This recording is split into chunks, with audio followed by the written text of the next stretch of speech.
Welcome to the Shepherd Podcast. Thank you so much for joining us today. This is a time to introduce you to some people at Shepherd of the Hills and within the broader world of ministry in San Antonio. And today I'm really honored to introduce you to someone. Maybe you know him, maybe you don't. Patrick Maynard, head of school at Lutheran High School. Thank you so much for joining us today. Thank you for having me. Yeah, glad we get to have this conversation today. We've enjoyed a good partnership with you being the head of school at Lutheran High for how many years now? 6 going on 7. Yeah, that's an amazing. Again, every year that goes by, the growth that I feel in myself and just that I get to see in the San Antonio community, at our schools and churches, it's just fun to watch. Yeah. And you've probably seen a lot of growth in 6 or 7 years. Oh yeah. Yeah. Yeah.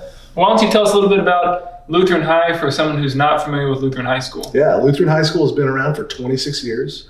We are a 9 through 12 high school, like specifically high school. Everyone always asks us if we have a middle school or elementary, and I say yes, we do. We have 2 schools. We have Shepherd of the Hills. We have Concord Lutheran School as well that team up to be our Lutheran schools in the area. We really emphasize student leadership, and a lot of schools say that, but it gets down to us wanting to be able to say yes to students when they have ideas. We want to be able to say yes and support them within that as they have ideas to grow and to experience a full high school life. And we do that centered around Christ as our Lord and Savior. So when you walk into our building, academics are important, but you instantly see there's so much more things that are more important. You know, that Christ is the center of everything for us, that we want students when they leave Lutheran High School, that they're servant leaders, that they're honest and have integrity, and just a strong work ethic. Mm-hmm. Yeah, you guys have a great reputation for all those things. Thank you. Yeah, we're very blessed. Our kids are amazing. It makes my job a lot easier with the quality of kids that we have. So it's nice. Yeah, absolutely. It was fun to be with your students a few weeks ago doing a Zoom chapel service and see all their faces and get to visit with one of them, and myself and the student visiting afterward. And it is great kids there, great group. It is, and honestly, like you being able to have that moment with them, and I love those moments I get to have with them, because at a lot of other schools they don't think about those moments, and us being able to take that moment could. God may be using us in that moment to do something amazing in that child's life and set them on a path where they're really going out and changing the world for Christ. Who knows? Every little moment counts. And so it's a fun moment. I'm glad you were a part of it. Yeah, I enjoyed it. Yeah. Now your title officially is head of school? Head of school or janitor. Either one can go, yeah. So what's the difference between a head of school and a principal? Well, okay, so the principal, and I do the principal stuff too. But the principal is specifically just worried about the day-to-day usually. So supporting your teachers, making sure your daily schedule is going great, that type of thing. Well, head of school also, I'm worried about fundraising.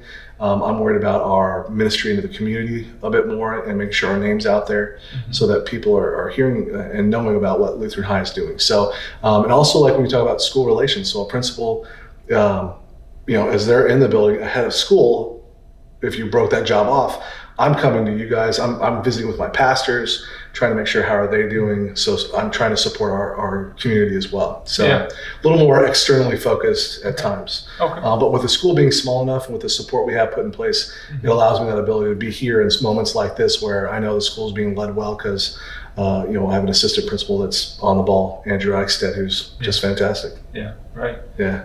Okay. So as head of school, what are some of the things on your plate right now?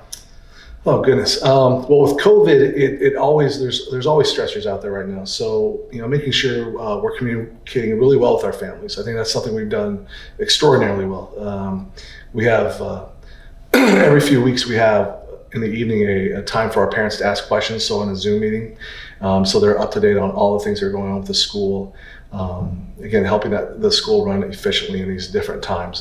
Whether it talks about different schedules, if we're going to go online, or it could be any number of things parents are wondering and worrying about right now, especially with COVID.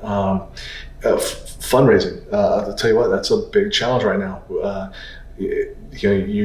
We've moved our auction gala into the spring, and so we're used to having it in the fall, which helps us with first semester funding for things. Right. And so trying to make those those movements work because we're a small school, and so every little move, every little hiccup impacts our campus. So, managing those things and making sure we're in the best situation possible so we can serve our students and our families. Mm-hmm. Yeah. Mm-hmm. Okay. Why don't you tell us a little more about you personally? So we've talked about the high school, and there's more we can talk about there, but we'd like for people to get a sense of who is Patrick Maynard, where did you come from, what made you who you are today, those kinds of things. Where did I come from? My wife wonders that. Where did this guy come from? Yeah. No, I grew up in the state of Washington, in Tacoma, Washington. I born and raised worshiping Christ in a Lutheran church. And my parents were, especially my mom, was very conservative. And so I always swore, though, that when I started getting older, I would never teach in a Christian school. I knew I wanted to be a teacher later on, and I was like, but I'm not going to teach in a Christian school. That's where Christian kind of wimps hang out. And then kicking and screaming, I ended up at a Christian university. Yeah. And amazingly, I met these friends very quickly that convinced me, hey, why don't you just try this Lutheran Ed class out? I was like, all right, for fun. It's no big deal. But one of the requirements in that class was go observe a Lutheran school. And I did, and it totally rocked my world of what I thought. And in that moment, and that mentor, who is still an important mentor in my life, his name is Dr. Don Jones, set me on a totally different path. Mm-hmm. And God used him to open my eyes of what really happens in Lutheran schools. And it is very different than just Christian schools in general. Our Christian school that is Lutheran is, our culture is amazingly unique. Mm-hmm. And so God blessed me and brought me into this community that I'd never known. I was a public school kid. I was an inner city public school kid. So I was, but later on I started teaching. And then for a few years, I took a few years off and I worked at Concord University, and that's how I moved to Texas, at Concord University, Texas. And I was in admissions there, just working at the college level.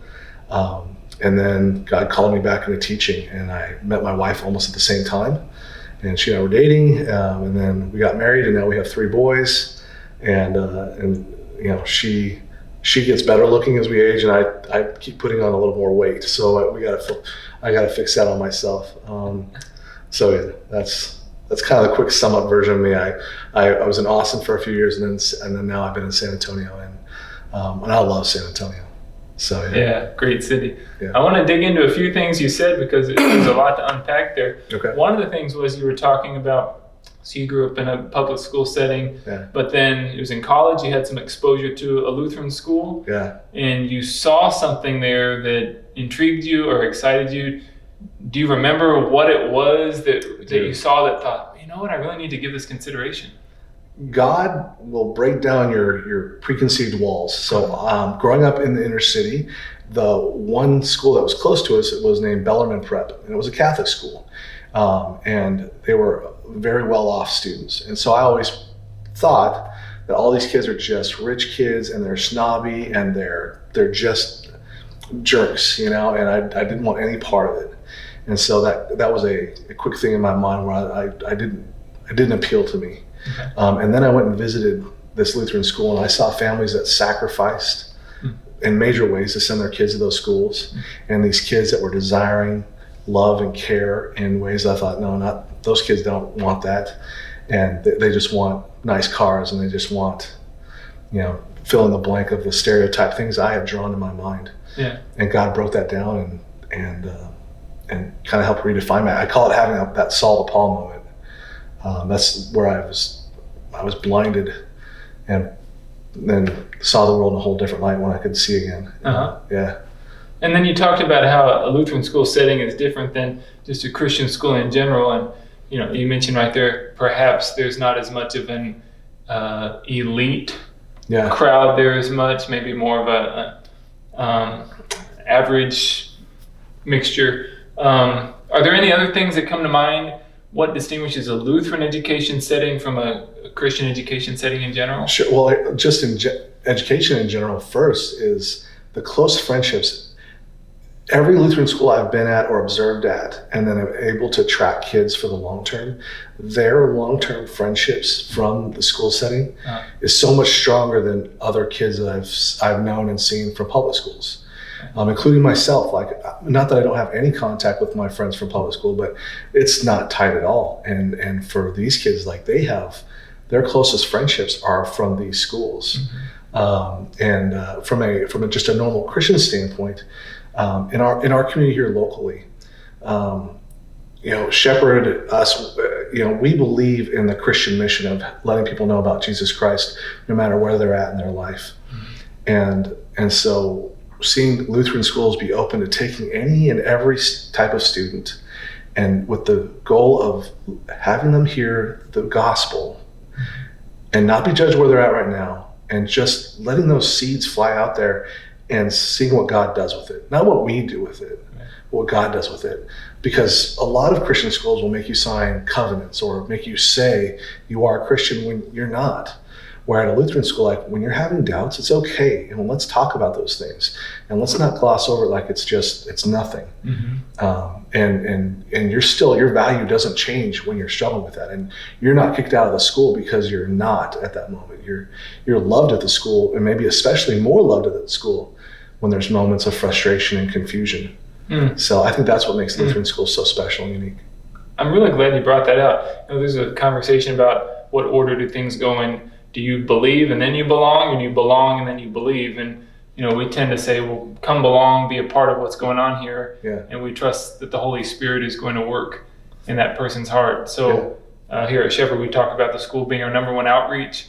And I know Lutheran High and Shepherd are very much in alignment in terms of the way we approach ministry. And so a lot of good outreach opportunities, a lot of people who come in with little or no faith, and they come out knowing Jesus. We have lots of non-believers, that I've had personal experience on our campus, that they come back a couple years later and essentially emotionally cry out how God is now changing their life. And I would love to tell you that the greatest thing I have happen is when I shake kids' hand at graduation. But the honest truth is, the best moments are when those kids that you thought, are they ever gonna open up to this? Like, is God ever going to be able to crack that?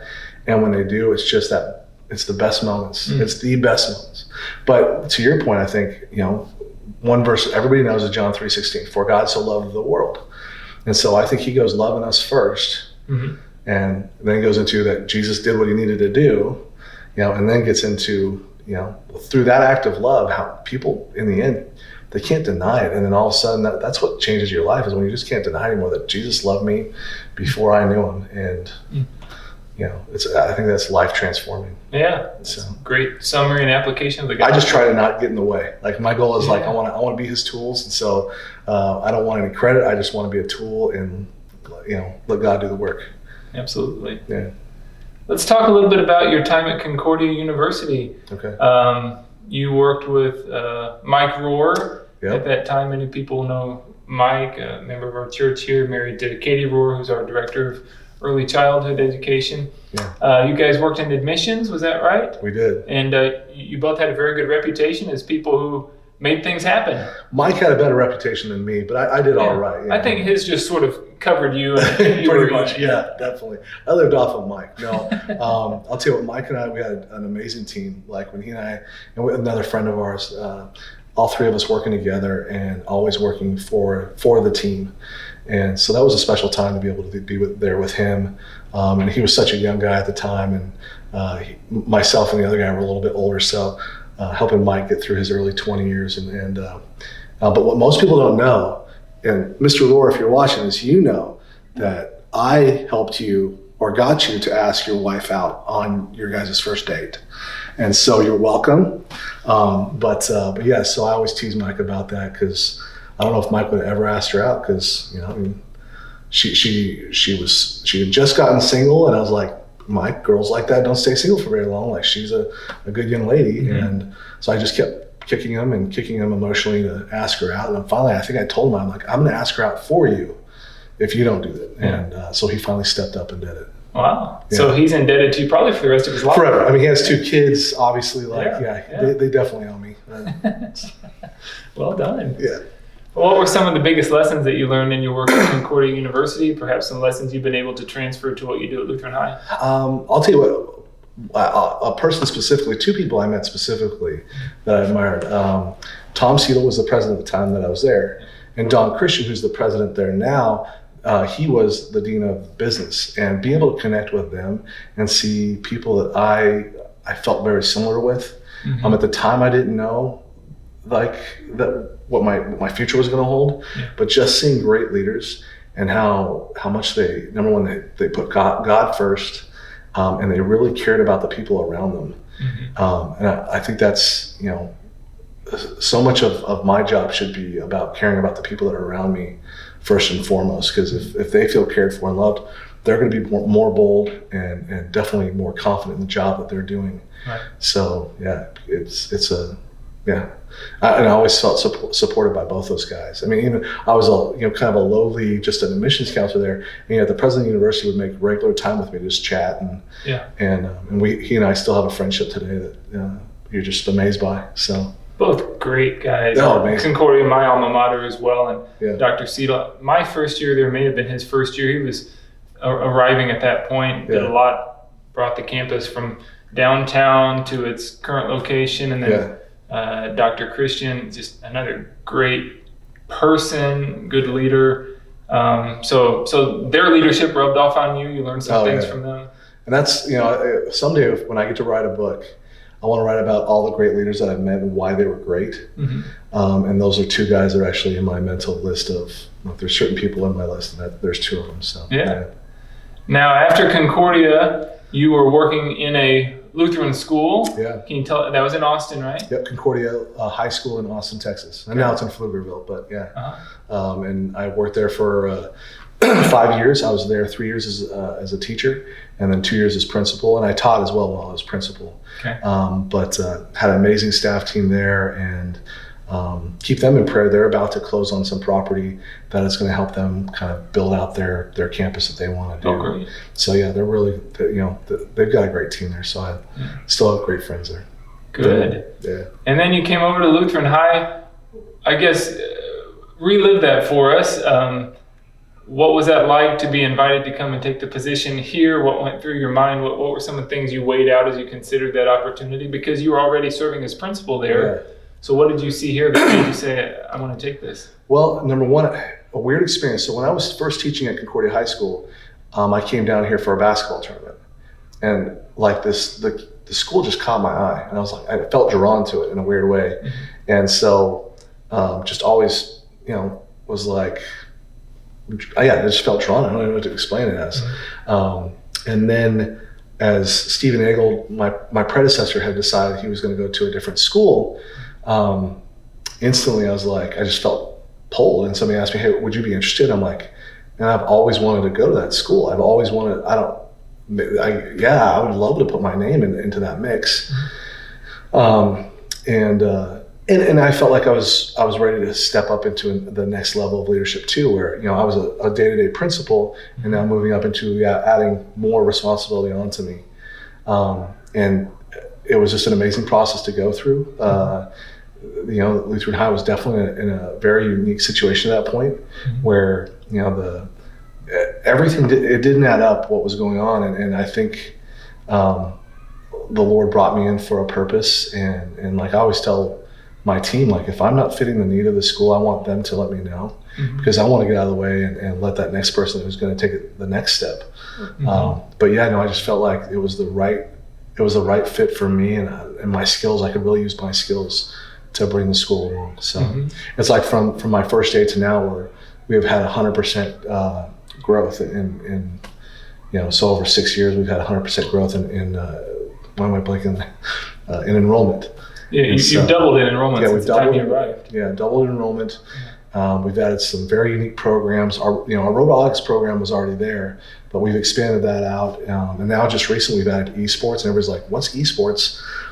It's video games from the sense of today's video games are very collaborative and team oriented. Yeah. And so we now have a team of esport kids that go and compete against other schools, and colleges are giving scholarships for this now. Amazing. Colleges are giving scholarship for video games. To play video games. Wow. Yeah. Wow. Where was this back when I was growing up? Yeah. Yeah, we had Pac-Man, and but now, I mean, the level of what kids can communicate over online and be on these teams where they're not even in the same building, they're in their houses across, or they could be playing people over in China or whatever. Yeah. And they're just, it's amazing the connection they have now and the communication that you have to have, the practice that they put in is really nothing that we would have dreamed about when we were playing video games. I think. No, I'm thinking Super Mario, Sonic the Hedgehog. Yeah, not even close. Right. Yeah. Yeah. Wow. Okay. Now, as you think about so you've been a part of 2 different Lutheran high schools. Yeah. As you think of Lutheran high schools across the nation, what would you say is the state of Lutheran high schools around the nation? Is there a boom? Is it more of a struggle to make ends meet? Where are things going long term with Lutheran high schools, do you think? Well, here you go. I've been blessed. I recently termed off of the National Board for Lutheran High Schools. It's called ALSS. And so I learned so much on my time there. I would say, you have some of the top high schools in the country are Lutheran. Really? Actually, Great. They did a study, the Nation's Report Card. I don't know if you've ever heard of the Nation's Report Card. So they used to do literally a report card and grade out the best school systems. They don't do it anymore. They make it so much more, you can't get any data out of it anymore that's useful. But the last year they did it was in 2011. And from 2011 to the previous, I believe, 8 years, Lutheran schools K through 12 were the top rated school system in the country. And that includes Shepherd, and that includes all of our Lutheran schools. And I don't think we ever realized it. I don't think we bragged about it enough. I believe, and correct me if I'm wrong, the LCMS school system is the largest Protestant parochial school system in the country. Yeah. You've got the Catholic system, which is the biggest Christian school system, but then Lutheran Church Missouri Synod is second. That's something that is very big. Yeah, and that was a big Martin Luther when he said he's like, build the church and then build the school, and because he wanted quality education for kids, and so that was a core belief. And so as I see Lutheran high schools right now, there's lots of small ones that are fighting to thrive. They want to thrive. They're fighting to find a way. But you have some very large schools. There's a very Lutheran Christian high school in Las Vegas. Oh yeah, I know about that. Faith Lutheran. A good friend of mine, Steve Book, runs that school. And people in Las Vegas, are they really Christian? In the middle of their gym, printed up on the walls, everyone saved, everyone prepared. Or everyone prepared, everyone saved. And they're very clear about what they want for every student. And another one is in Southern California, Orange Lutheran in Southern California. They have built a whole new faith curriculum that we've actually taken parts of here it's purposely built to help students that don't come from a church family enter faith discussions and start fostering a conversation so that they can, it's easier for them to understand Jesus and hopefully gain a relationship, and knowing that, a knowledgeable relationship that God loves me. Once again, even before I knew him, going back to what we were talking about earlier. So, we have some very successful schools across the country. I would say, private schools in general are always going to be a challenge. Lutheran schools are going to have that challenge. Just so many of our families are blue-collar, hardworking families, and so it takes all of us to come together as a team to believe that quality, faith-driven education is important. Yeah. That's all very encouraging. I'm really glad that you shared that, and I know our viewers and listeners will find that to be encouraging as well. A lot of positive things to report on the national scene. Why don't you tell us a little bit more about yourself and your family? You alluded to wife and 3 children. Can you tell us a little more about that? So my wife Trish, she is staying at home, and she makes sure that the house is in great order. She has more than a full-time job. I make sure she gets all my paycheck and I wish I could give her more, but I don't make any more than that. But she's an amazing person that keeps our family together and running in amazing ways. And then I have our 3 boys.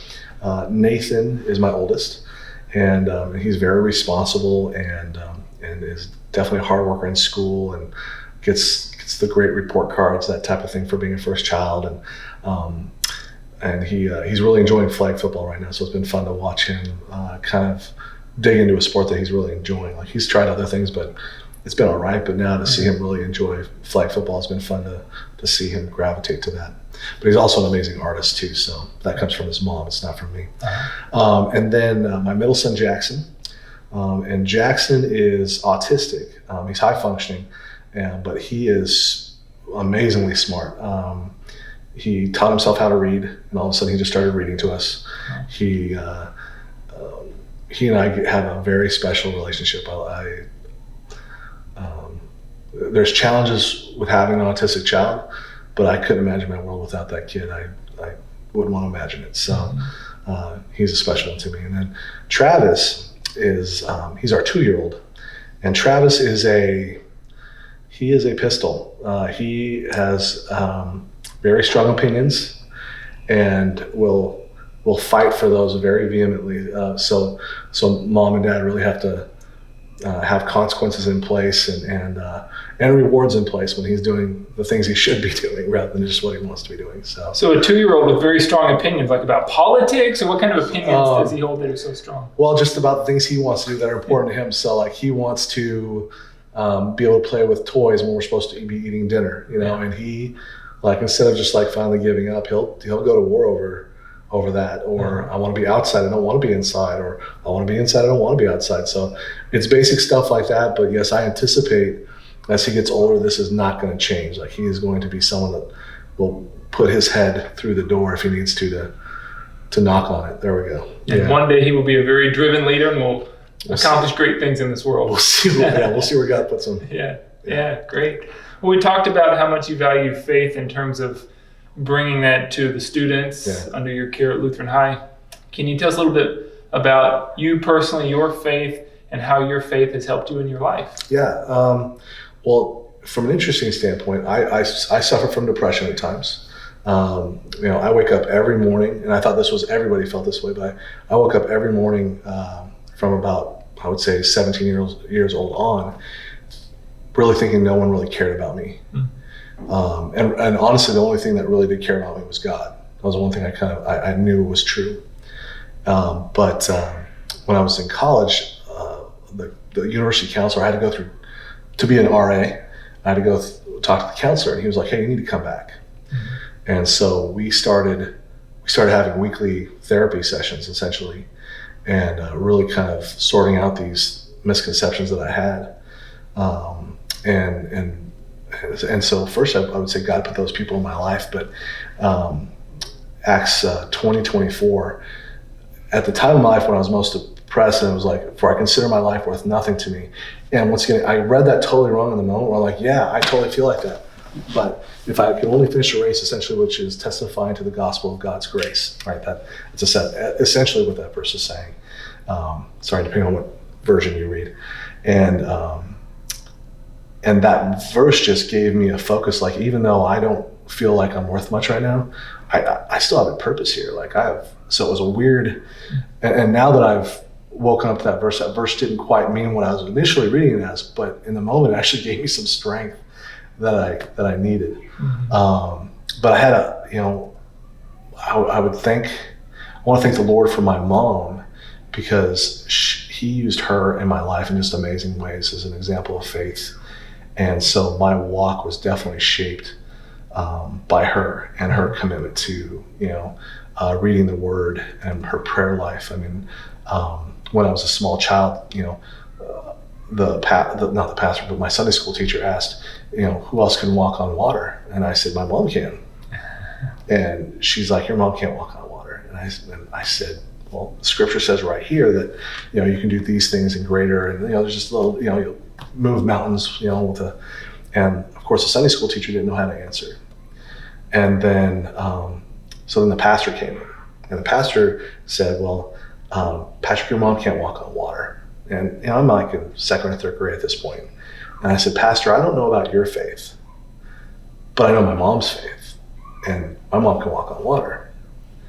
At that point, now, I wasn't supposed to talk in Sunday school anyways, because I always had the knack of asking questions that the Sunday school teacher was not qualified to answer, nor should they have to. And so my mom always had this deal, like, my mom made it clear, like, they're not there to answer your question. God put me here to answer your questions. I was a faith-driven young man at a very early age. So my mom comes. Now instantly at that point, being raised in a German Lutheran household and not being unfamiliar with being spanked, everybody in Sunday school thought this is where Patrick gets spanked. But for me personally, I was my mom being able to walk on water. And this is still the most wise advice, wise thing that has ever happened to me in my life. My mom pulled me aside, walked me down the hallway to around the corner, and she sat me on her knee and she said, Patrick, it's not that I can't walk on water. It's that God hasn't asked me to yet. Which, there's a reason when God gives you a gift or God that you can do something. You don't do it for your own glory, you do it for God's glory. And so I've held on to that my whole life when situations have come up. And my mom died when I was in college, but that is still something I come back to all the time of why am I doing what I'm doing? How am I using my gifts? And is this for my glory or is it for God's? And if it's for mine, it's going to fail. But if it's for God's and I keep focused on the real thing, there's amazing things happen. Wow. So, yeah. Wow, quite a story. So my mom was pretty amazing. So, yeah. And now I have 3 amazing sisters as well that, they take after my mom in amazing ways. So I get to still see views of my mom through them. That's great. One of the things I've learned through conversations and just my own personal experience, and I appreciate you being vulnerable about some of your own struggles, you named depression, is that sometimes the thorn in the flesh that we deal with that you want to get rid of but you just can't, right, ends up being a tool that you use to minister to other people who are going through the same kind of thing. And I would imagine that there are high school students, many high school students, who will admit to having the same kinds of struggles, and you can say, I've been there, I get it. Satan wants these kids to, and wants us, but when I work with these kids, Satan wants these kids to feel alone, and he wants to isolate them and attack them. And so you're constantly trying to break down those walls. And so when kids can hear you being vulnerable, that you actually have weaknesses in your life, like as parents, I encourage parents, let them know your mistakes and what you learned from them. And I think you'll help kids stay away from it rather than being drawn to it. Yep.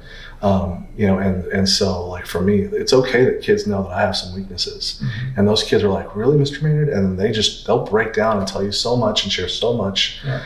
And it makes your relationships with them so genuine that when they're celebrating, and you celebrate with them, you know that they're so excited that you're celebrating with them. And when they're crying and you cry with them, they feel like they have a support there that that they need. Yeah.